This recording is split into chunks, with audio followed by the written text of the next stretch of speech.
बहुत हो गई मुलाकातें, अब चलेंगे ख्वाबों के दौर। कराची में शहरियों ने फैमिलीज के हमरा ख्वाबों की दुकानों का रुख किया है, जहां बारबेक्यू और दीगर खानों पर खूब हाथ साफ किया जा रहा है।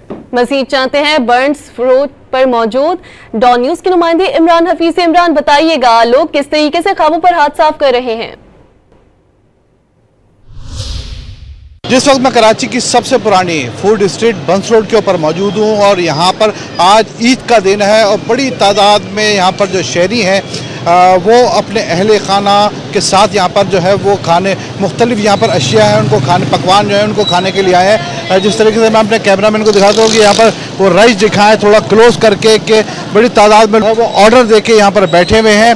और पीछे जो देखे जो काउंटर है बारबेक्यू का, वहाँ पर जो वेटर्स हैं उनकी तादाद देखें, हर कोई जो है वो अपना ऑर्डर पहले लगवाकर जो है वो जो ग्राहक उनके हैं उनको देने के जो है वो कोशिशों में मसरूफ़ है। इसके बाद जो यहाँ पर आते हैं, उसके बाद खाने के बाद यहाँ पर आइसक्रीम का जो है एक पॉलर है, यहाँ पर भी बड़ी तादाद में लोग यहाँ पर बैठे हुए हैं और आइसक्रीम खा रहे हैं। यहाँ पर मुनासिब रेट के ऊपर जो है वो की वजह से जो है बड़ी तादाद में लोग शहर के हर इलाके से यहाँ पर आते हैं क्योंकि खासा मशहूर है और जायके के हवाले से भी जो है बर्न्स रोड के जो डिशेज़ हैं वो जो है काफ़ी मारूफ़ हैं। जी।